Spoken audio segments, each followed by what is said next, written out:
Muy buenos días tengan todos ustedes. Me da gusto saludarlos. Encantado de estar aquí con ustedes compartiendo una clase más.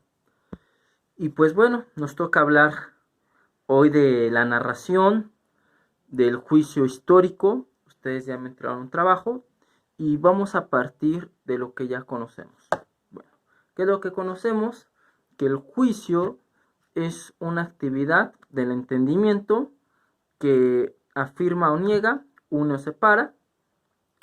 Y cuando hablamos de juicio histórico es para especificar que hay un tipo de juicio diferente a otros. Por ejemplo, los juicios matemáticos o juicios científicos, así llamados, eh, por el argot o por el conocimiento de los investigadores. Bien, cuando hablamos de juicio científico, estamos hablando de un juicio que se da a partir de las relaciones causa y efecto o de relaciones de necesidad. Es decir, que cuando yo digo que 2 más 2 es igual a 4, y aquí en un juicio hago una afirmación, equiparo una verdad a partir de la comprobabilidad de esta, ¿no? Es decir, que se puede demostrar empíricamente que 2 más 2 es igual a 4, o cuando enuncio el juicio de la ley de la gravedad de Newton, donde dos cuerpos se atraen directamente a la proporción de la masa, pero inversamente a la distancia de ellas, es decir, estoy haciendo un juicio que se puede afirmar. Parece que así va más o menos el mentado ley de la gravitación, ¿no? Que no tiene nada que ver con que todo lo que sube baja. No sé por qué nos enseñaron eso en la escuela. Eh, pero bueno, dice, sacan fórmulas de eso. Es decir, son juicios cuya necesidad están realmente implicadas. Y ahí está la palabra, necesidad. El juicio científico se caracteriza por la necesidad. Cuando digo que el agua se compone de moléculas de hidrógeno y de oxígeno, ahí es una necesidad, hay una obligatoriedad. En el juicio histórico es muy diferente, porque no hay una necesidad causal. No podemos decir que Alejandro Magno fue un gran conquistador porque fue discípulo de Aristóteles. No. O sea, es verdad que Aristóteles fue maestro de Alejandro Magno, pero no es necesario que todos los discípulos de Aristóteles sean conquistadores. Y podemos sacar otras causas y vamos a ver que en parte explican el juicio histórico o la afirmación o la negación que se da ante un hecho pasado, pero en parte no satisfacen plenamente la realidad. Entonces, el juicio histórico, si hay que tenerlo presente, no es un juicio apodíctico, es decir, no son verdades necesarias, inmutables, no. Al contrario, el juicio histórico solo remite a hechos conectados. Son hechos conectados, no son hechos aislados, son hechos conectados, pero esa conexión no da la necesidad, sino que habla más de un cierto movimiento de libertad. ¿Por qué se dio así? Bueno, pues así se dio. ¿Qué conexiones hacemos? Estas conexiones. Pero no son radicalmente repetibles. Es decir, pues entonces, ¿saben qué? Vamos a buscarnos a un Aristóteles 2, vamos a traerlo para que haya un conquistador. No va a pasar eso. Y en ese sentido, bueno, pues ustedes afirmaron bien cuando nos hacían ver que un juicio es una interpretación efectiva de un hecho humano. Eso es un juicio. Y la, la pretensión de un juicio histórico es ante todo la comprensión de la vida humana. Eso es decir, que la vida del pasado, la vida humana realizada en el pasado tenga un significado en el presente. Esa es la pretensión y el interés del juicio histórico, que hay una continuidad del pasado con el presente, ¿no? Y entonces el juicio histórico tiene dos caracteres, uno lógico y uno gnosiológico. En el caso de lógico, bueno, pues hablamos de que el juicio histórico tiene un aspecto singular y particular. Y esto lo vamos a ver más adelante cuando hablemos de la narración como síntesis concreta. Pero ahorita no nos metamos en detalle. Y es decir que el juicio histórico se va a ir propiamente a lo específico de la realidad, a lo accidental, a lo individual. Y eso lo diferencia de juicios filosóficos, de juicios sociológicos. Porque el juicio filosófico o el juicio sociológico intenta abstraer la realidad para sacar normas más o menos generales o teorías que comprueben una serie de sucesos en su conjunto. El juicio histórico no es así. El juicio histórico busca detallar con precisión lo específico de lo que se afirma. Y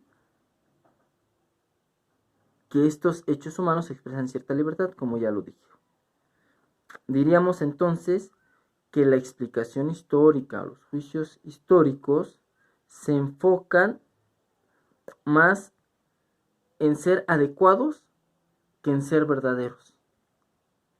Verdaderos en el sentido de apodícticos. Muy bien.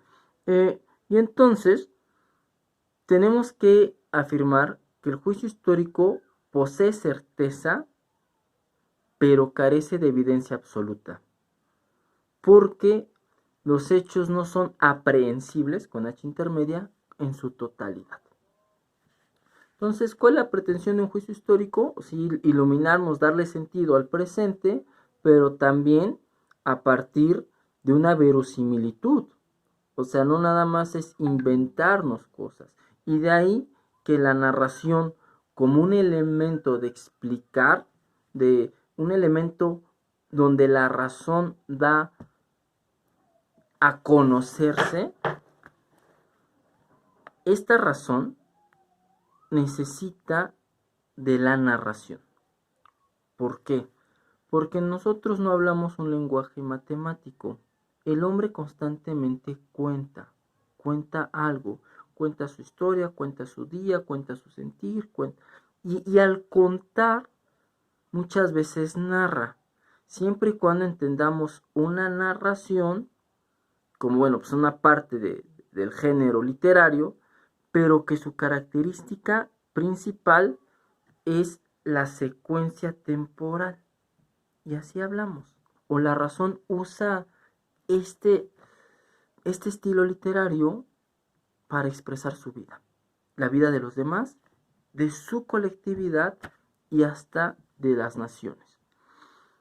Y bueno, entonces la narración es realmente una consideración sintética o implicativa del conocimiento. ¿A qué hablamos con sintético? Bueno, podemos decir que es la forma de traer el pasado al presente. Esto siempre en el marco de la verosimilitud. Porque miren, yo puedo hacer una narración del futuro, puedo hacer una fábula, un cuentito que se desarrolla temporalmente con personajes y esto, ¿no? Y que ustedes ya buscaron pues los elementos de la narración. Siempre hay un tiempo en el que se desarrolla una historia, hay personajes que se desenvuelven dentro de ese tiempo y tienen un espacio, o se les ubica en un espacio, y la narración tiene una secuencia. Bien. Pero lo importante aquí, muchachos, es que la narración histórica busca la verosimilitud, una fábula no. Una fábula es una narración, tiene todas las características y elementos de la narración, pero pues busca una enseñanza, no la realidad, ni la verdad, ni la pretensión de verdad. No obstante, también tenemos otra situación. Tenemos que en el caso de la narración, como historia o como un elemento que usa la historia para explicar el pasado, trata de ser verdadera. Es decir, habla de un pasado real, algo que realmente sucedió. Eh, y, y, y continuando así, entonces, la posición del historiador es recrear intencionalmente aquel hecho que tuvo presente, pero es recrearlo para iluminar nuestro hoy, nuestro presente. Por eso, podemos afirmar que el historiador no se hace contemporáneo de su objeto, más bien lo aleja y lo capta en la perspectiva del pasado. Y aquí me parece que Ferdinand Tonies hablaba precisamente cuando hablaba de la historia que no se puede juzgar al pasado con los ojos del presente. ¿Sí? No puedo decir, ay no, qué tontos los medievales que crean en el limbo, cuando el limbo ahorita lo vemos que no existe, ¿no? O, ay, qué tontería pues, de los mexicas en aceptar a los españoles. Es evidente que eran unos saqueadores. No, o sea, no se puede hacer eso.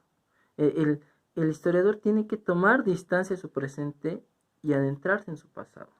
Y ahí es donde entra que entonces el juicio histórico que habla del pasado con una pretensión de verdad y con los elementos que ya mencionamos, estos juicios van hilándose, van uniéndose a manera de formar una narración. Esta narración, esta forma de explicar, este conocimiento histórico que es propiamente narrativo, pues significa que no es una mera crónica, sino que la razón busca hacer conexiones reales, pero no empíricas. Para comprender algo humano, lo decía Ortega y Gasset, para comprender algo humano, personal o colectivo, es preciso contar una historia. Y de ahí la importancia de la narración. De hecho, Ortega y Gasset menciona esta división, o sea, la narración es matemático, lógica, científica y es narrativa. No hay más, ¿no?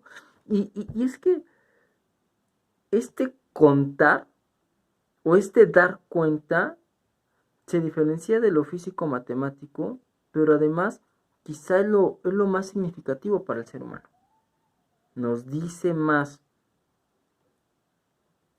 la historia vivida que los números o los datos fríos como tal. Y bueno, entonces la narración como síntesis nos exige también un análisis primero. ¿Qué significa análisis? Es una descripción de los momentos que se coimplican en un suceso histórico. Y una vez que se hace el análisis, la descripción, se conocen los antecedentes. Perdón, me está molestando aquí una uñita. Una vez que se hace este análisis, se pasa a hacer un nexo. ¿A qué me refiero con un nexo?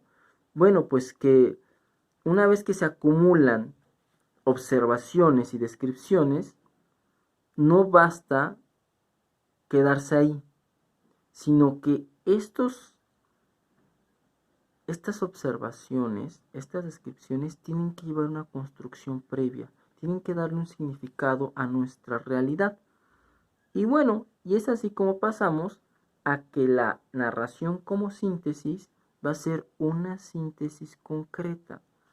¿Qué es lo que le interesa a la historia? Bueno, pues a la historia lo que le va a interesar es que los sucesos se especifiquen en su aspecto material lo más posible. aterricen en las circunstancias, en los hechos físicos, en la actitud, en la postura, etcétera. Eso es decir que, como lo vimos en el juicio histórico, lo importante es la individualidad histórica en una época concreta. Bien, y además de eso, hay algo formal en lo histórico, que es que lo pasado está implicado virtualmente en el presente, o que gracias al pasado somos lo que somos en el presente. Y ahí están las dos partes. No solo se trata de contar algo del pasado que ya fue y ahí se quedó, sino es traerlo a la realidad para que podamos hacer más inteligibles los elementos actuales. Bueno, también hablar de la narración como elemento para explicar la historia significa una síntesis proyectiva. Es decir, que no solo se trata de darle luz, darle sentido al presente, sino que además se trata de barruntar lo que viene o lo que podría venir a partir de la experiencia ya vivida. Bueno, pues con esto dejamos hasta aquí esta fase de la narración como historia. Cuídense mucho, que tengan bonito día. Hasta luego.